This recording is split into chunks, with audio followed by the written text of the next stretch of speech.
Hey, good morning, everybody. Welcome to the DFS Minute for Thursday, April 9th on Roto Curve. Good morning. Recording this a little bit earlier in the morning today, trying to get this out as we do have some. Most of this slate is day games, and we don't have a curve show today with Benny and Josh. So we're going to go a little bit more extended on the plays, being that those guys are off today, and not going to go too in depth. Just going to give you a quick overview, mainly because don't know who's going to be in lineups, mostly day games, and could be a lot of different lineups going today. So definitely be aware of all those hitters in those 1 through 5 slots that have significant cost savings. So it allows you to load up on either ace pitchers or those stud hitters. One of the things that happened yesterday that we found out about is pretty funny and something that, we've only been live now for a couple of days, and we already saw our mainstream website copy some of the stuff that we were doing. So we don't take it personal. We actually are very flattered by it, and it shows that a lot of people are watching what we're doing. So I'm not going to name who it is, but it's just pretty funny to see how they went about doing it, and it happened pretty quick. So again, we're flattered, and we appreciate everybody that's jumping on board with Roto Curve. We think we're bringing something to the industry that's really long overdue, and that we're really speaking to new players and bringing that information to new players so that you can learn quickly and shorten that Roto Curve, so to speak. Just real quick, one of the things I do every day in the morning, I get up, I grab some coffee, and I hit MLB.com. And the reason I'm telling you this is for somebody who maybe doesn't have the MLB package or is on the East Coast and doesn't see late games. I hit MLB.com, and they have those 2-minute recaps. So I hit every single game. I hit the recaps, and then also I hit the box scores, and I try to look and see what guys did. And just kind of pick up on some stuff. Was there a pinch hitter situation I need to be aware of? What happened? Mostly I'm looking at pitchers. What did they do? And then trying to make a mental note of it the next time out. One of the things that definitely stood out, obviously last night, Adrian Gonzalez with a big game, monster game, 3 dongs. And really what that showed me, obviously he's locked in right now. And, that's something that is something that's really special as a hitter. And I want to give Benny a lot of credit. He was locked in on Adrian Gonzalez yesterday and touted him as one of his #1 hitters on the Curve show. And he was also locked in on Scott Kazmir. Benny had a big night, and I'm excited for him. And also, the thing with the Gonzalez home runs is, one of the things that concerns me is Cashner. He's got that flat fastball, and Gonzalez just sat back and rocked all 3 of them. So it's something that's been a concern about Cashner. And it's just something that, moving forward, I definitely have concerns about him. But Adrian Gonzalez is locked in. The other 2 guys that hit some bombs last night, Pujols off Iwakuma, just absolutely crushed the ball. And that's another guy I might be a little bit worried about. And you might say, Rath, you're overreacting on one start. Well, here's the thing. Iwakuma might not be healthy. There was issues with his finger, issues with him throwing his splitter. And if he can't keep the ball down, that's going to be a problem. And the Angels really rocked him early in the game last night. So something to definitely keep an eye on. Was disappointing, as I did have Iwakuma as one of my top guys along with Carrasco. So I was able to salvage most of my stuff with Carrasco. But if I had 2 pitchers with Carrasco and Iwakuma, that one didn't work out. But I did have McCarthy in some places, so that did work out. So, again, those are some things, you don't want to be wholly invested in one guy in a given day. You want to spread your risk around a little bit. Not too much, but just a little bit. And those are some nuggets that we can talk about. The other thing is Josh was really high on Carlos Carrasco yesterday. I mean, a lot of guys are high on Carrasco, so I'm not tooting Josh's horn, but he was really high on Carlos Santana as well. Really just bringing to light the fact that not only are these guys bringing some great beginner strategy sessions throughout the Curve show each Tuesday, Wednesday, and Friday, but they are bringing some picks as well. But mainly what we want to focus on is really how to take those picks and how to take those beginner strategy sessions and parlay that into winning daily fantasy baseball lineups. The other thing I want to talk about last night is rookie pitchers. We did have a couple of rookie pitchers, and I think what I'm going to be doing, one of the rules of thumb is I'm not going to go against rookie pitchers early on until the league has seen them a little bit. Eddie Butler is not a bad prospect. He pitched okay last night. And then Chris Heston also for the Giants. So I think really my rule of thumb is going to be I'd rather go against known bad pitching than go against unknown rookie pitching. I'm not going to take those rookie pitchers unless I feel like the situation is optimal, and we'll talk about that a little bit later because in the segment here, because we do have some opportunities I think today with a couple of guys. The other thing is everybody was on the Red Sox last night. Everybody thought that they were going to crush Aaron Harang, me being one of them. And it didn't work out. I did have Hanley in a bunch of places. I didn't care about BBP. I don't look at that. Really, it was a matter of hitting in the middle of the lineup because I also did parlay him with a lot of Sandoval. I did have a little bit of Pedroia and Mookie Betts and some Nava. So that didn't work out. Unfortunately, Hanley did have a couple opportunities, had some deep fly balls to left field. So it could have been a monster night, and it could have been good. Unfortunately, it didn't work out with the Red Sox bats that I had. Moving on now, we want to talk about the industry and some stuff that's been going on. And one of the things that's really cool that happened, lead story for me anyway today, is what happened on Draftkings with the PGA Millionaire Maker.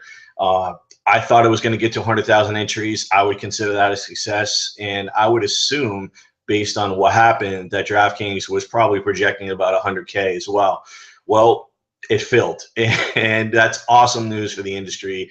It just blows me away, the power of PGA and the machine that DraftKings has running behind it right now.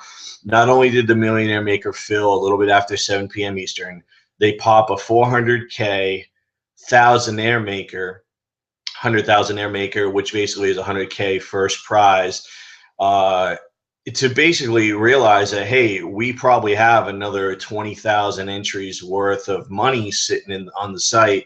Let's go ahead and take advantage of it. Even if there's some overlay in the thousandaire maker, they don't really care at this point. I think they had a lot of unused tickets that needed to be redeemed. So guys can either redeem those or they can get cash. I guess they're going to go ahead and give cash. It did make an announcement on their website, but it's amazing how people want to troll, and it's just kind of, I mean, look, man, we all have a little bit of troll in us, but pick your spots. And to bitch about DraftKings filling a Millionaire Maker and running satellites last night, to me, it's just asinine. Look, it's great for the industry. Let's give them a hand clap, and kudos to them, because not only did they pop a $400,000 tournament, but shortly after, they said, we're not done. 2.5 Millionaire Maker, PGA, US Open. They got 7 to 8 weeks to fill it. They got multiple sports to run satellites. So again, this is awesome news for the daily fantasy industry, awesome news for DraftKings, and I think really a hand clap to them and a tip of the cap to what they've been able to do to grow the market in a sport that a lot of people weren't really looking at. And I think what this is going to do, it's now going to springboard some other sites that are not doing PGA to take a strong look at PGA. At least I would hope so, because obviously the market's there. And if you're not jumping in, whether it's your legal team saying it's not good or whether you don't have the stat feeds or whatever it is, if I'm a daily fantasy site at this point, I'd better figure out a way to get PGA on my site, or I'm basically losing money in that market. The other thing real quick, and I know I picked on them yesterday, and I'm gonna pick on them again. Mainly, and it's not because I hate them. I don't hate them. It's that's not it. They're the leader in the industry, and that's FanDuel. I get frustrated when I see poor execution on marketing, and I can't really say that about FanDuel all that much, because everything they do, obviously, it's been proven that they have a 65% market share, so they know what they're doing in a lot of areas. But I've been saying it about this Dallas qualifier, and again, it ran last night. They bumped it up to a $100 entry. It had a little over 300 entries at the fill. It only went to about 228. And so again, the demand is not there, the interest is not there, and that would be concerning to me, is that they've been tinkering with the entry fee, and I guess the next logical thing is they're going to just bump it up to 270, 535. I don't know. But one of the disturbing things I see, and it's not an issue with players, because a player needs to take advantage of the system, is the number of multiple entries in that qualifier last night was just insane. They're not filling, and then you've got guys pumping in 20 entries in a 330 seat tournament. To me, that is an instant turnoff. If I was even going to look at and consider firing an entry in one of those things, and I look at 3 or 4 guys that are eating up the majority of the field, it's an instant turnoff to me. I don't have a problem with multiple entry, but multiple entry within reason. I think is something that a site needs to really consider and look at, especially in a qualifier of a size field that's really that small. So, really my thing is with FanDuel, I hope they figure it out. I hope they get it right. It just doesn't look good when you have a major qualifier that's not filling on a daily basis. So hopefully they can get that figured out, come up with a better way to do that. A lot of day games today, just looking at the slate, be aware that day games do bring a different mentality with daily fantasy. One is a lot of people won't play because they don't have access to a computer during the day or to a mobile to be able to do research. So there's going to be a lot less money out there. The other thing is lineups are going to be all messed up today. I'm sure there's going to be a lot of guys getting days off, getting rest, and look at the catcher position. Might have a lot of backup catchers going. So just be aware. My advice to a new player today is play in the early only slates if you can play at all. But don't be afraid to take a day off. And that's something that we're going to talk about when we start getting into some of the training sessions that we're going to have for beginner players is, you got to take days off. It's like if you play 3 or 4 days in a row, especially if you're on a cold streak or you're getting burned out, don't be afraid to take a day off, especially a day like today, which is Thursday. I'm going to take the day off for the most part today. I'm not going to be in a lot of stuff unless I see something out there I can take advantage of. But again, probably going to take the day off, take care of some personal stuff that I need to around between 5 and 7, and then come back and watch a Red Sox game. Basically, uninterrupted. Just sit down, watch that Red Sox game today. Hopefully, the bats can wake up, and we'll talk about that. One of the things I do like today is I think there's some value on the pitching side. And the first guy I'm going to talk about is Shane Green. Shane Green is a guy that a lot of industry guys are on. Jason Collette, I'd say, is probably the #1 flag bearer for Shane Green. Jason's work is on RotoWire, Fangraphs, FSWA Writer of the Year 2013. And happens to be my neighbor now. So him and I had lunch and beer a few weeks ago, and he's really high on Shane Green. Shane Green is very affordable in the industry right now, across these $7K on FanDuel, $6K on Draftkings. I'm sorry. And he's a 160 favorite with an 8.5 total. So what that means is the spread in the game is going to be really, really high. Tiger stacks are probably going to be all over the place because they're going against Kyle Gibson, who's one of the worst pitchers in the league. The scary thing about Kyle Gibson against left-handed bats, about a 3.5K per 9, a 3.6K per 9 over the last couple of years. I mean, that's just insanely low. I think it's one of the worst K rates from a split differential that's out there. Just from a low, he's just very low. He doesn't miss. He gives up a lot of contact, and he's going against the Tigers lineup that's pretty good. So you're going to see a lot of Tiger stacks out there today, for sure. The other guy that I'm looking at is Kendall Graveman for Oakland, and they got him in the trade from Toronto. Graveman is interesting. Again, we talk about rookie pitchers. Based on doing research on rookie pitchers, what I do is I hit Fangraphs, I hit Baseball Reference, and I hit MILB.com, minor league baseball.com. I try to get video on guys, see what I can pick up. And Graveman was really strong in the spring. He became a really hot fab pickup after drafts. And one of the guys I trust in the industry and from a national sports radio perspective is Bob Kemp out of Sports Zone 1060 out of Phoenix. And I do a weekly segment with Bob on Mondays at 3:45 Eastern, doing some family baseball stuff and daily. And Bob is really high on Kendall Graveman. He likes him a lot. So I trust Bob. Everything that Bob usually gives me is worth gold. So I really am pretty high on Kendall Graveman just based on his spring, based on reports that I'm reading. He's a heavy ground ball pitcher, so be aware he's not going to strike out a ton of guys, but he's also low risk because he's going to keep the ball on the ground. Texas's lineup is putrid. Kazmir went nuts last night. Texas just isn't hitting right now. So I think Graveman, especially at his price, $5,000 on FanDuel. I'm not recommending that you put him in your heads up in 50-50 cash games, but I think in GPPs today you can take advantage of Graveman and just load up wherever you want to go. 5K on FanDuel, 5.1 on DraftKings. He's a -150 favorite going against Nick Martinez. Similar situation as Green and the Tigers going against Gibson. Nick Martinez is one of the worst pitchers in baseball last year. So I think there's an opportunity where you can really take advantage of. Even if Graveman only goes 6 innings, there's a likelihood he's going to get the win. So he's worth a ton on FanDuel today. When I'm looking at bats, the number one thing that sticks out for me today is the Jays right-handed bats going against CC Sabathia. And now that's a late game, so there's a small slate for late games today. So that's really where you're going to be able to take advantage. If there's some all-day stuff on Draftkings, you can take advantage of late swap. And what you can do is you can take some early pitchers, if that's what's the case, and just put in a bunch of guys as fillers, and then as the day goes on after the first game locks, you can go in there and make your real lineup. So that's something that a lot of guys do, especially in NFL Thursday.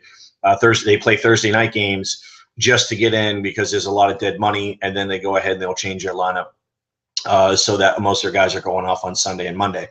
So what you can do is just, if there's any all-day slates out there, mainly you're looking at like a heads up maybe, take advantage of that. But mostly you're looking at early only is where the majority of the money is going to be in play today, and then you got some on the late side. But Jay's right-handed bats against CC. CC's really struggles against right-handed bats.